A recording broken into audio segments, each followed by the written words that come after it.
So the final question was this source here, and it says outline one piece of psychological research that links to the above source and justify how it relates to the above source. So basically, you get 4 marks for describing a core study. One piece of psychological research means one core study, and you get 4 marks for linking it to the article.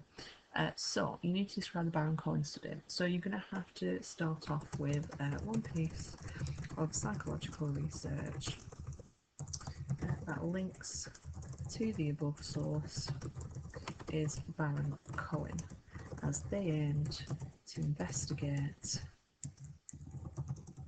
if people with autism lacked theory of mind. This links to the article because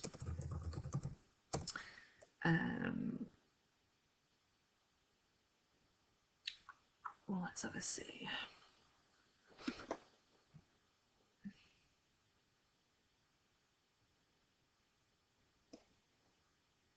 I find people confusing because the narrator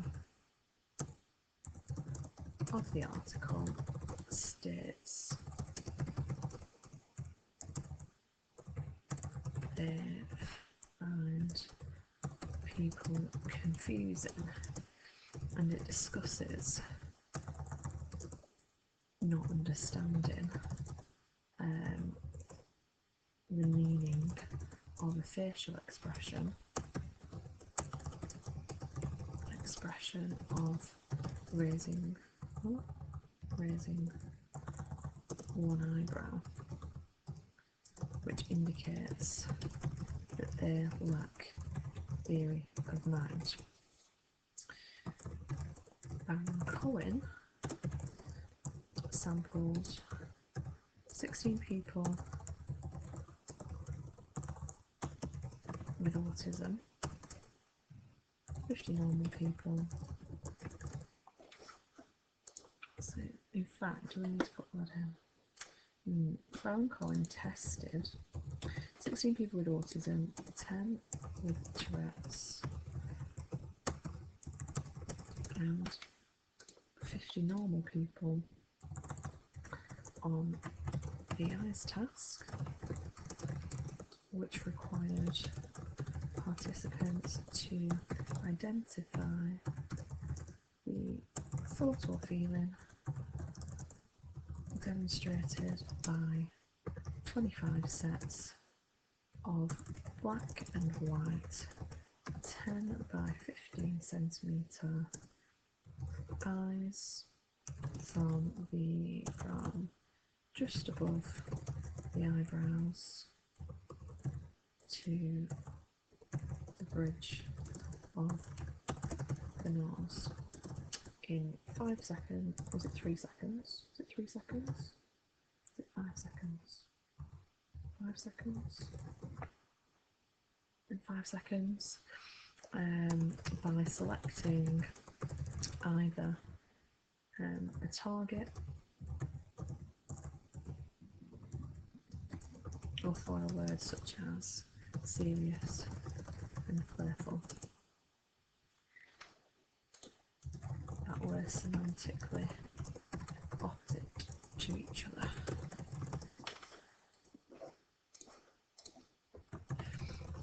This links to the article as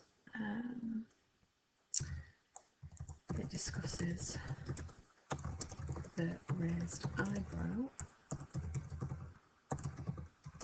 could mean I want to do sex with you, or I think that's what you just said was very stupid.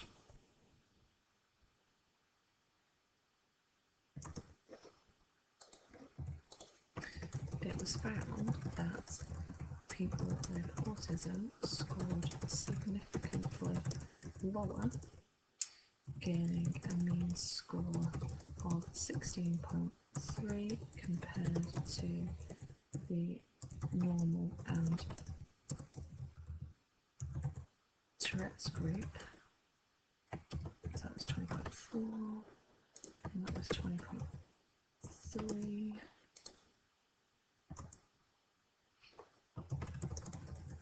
This links to the article as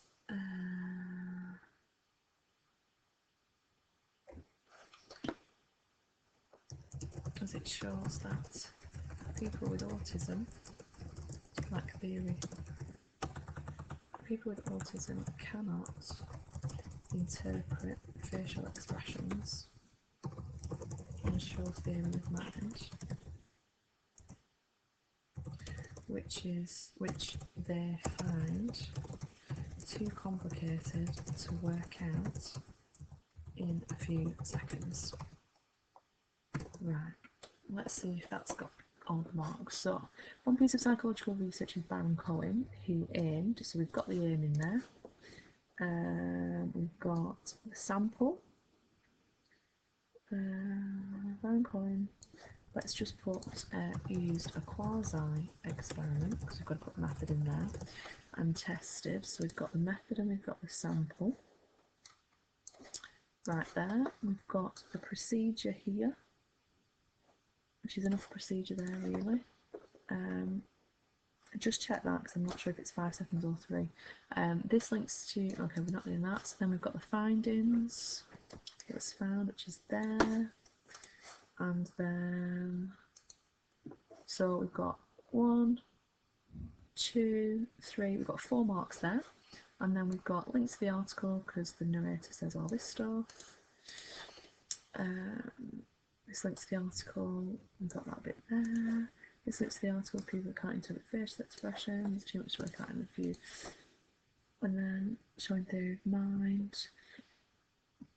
I think because we've got 5 people confused, we've got raising of the eyebrow, and we've got all this stuff, it's actually, there's 4 in there already. So that would be an 8 marker. And look, you're not having to actually write that much. You've just got to get all the details of the study in there, so the gist of it's in there, it kind of is a bit clear of what it is. And then you've got to put some links for the article, so just link it in. What a lot of people were doing were just quoting stuff that had absolutely no relevance to what you were describing. There was no kind of this links to the article because it was kind of just like nothing was really linked. It was just, I need to put a quote in, so I'll write one down. So I might have been generous and give you a mark for it, but in the exam, if you wouldn't be that generous, you wouldn't get a mark for just quoting the article. It has to link because it specifically asks you to how it relates to the above source, so you need to put that in to get the full marks. And you're not actually having to write that much. You know, if it's Baron Cohen, if it's Loftus and Palmer, if it's kind of like all the nice short studies, you're totally fine. You know, if it's Casey, it's a bit longer. If it's, I mean, what other studies are quite long?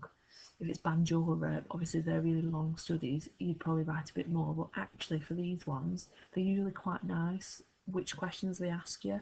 So often it's ones that are quite short. Now if you practice this question for every core study, so like make up an article and practice like summarising the actual study, you'll have prepped for this question. So just do 20 lots of them for each core study and you'll be totally fine in the exam.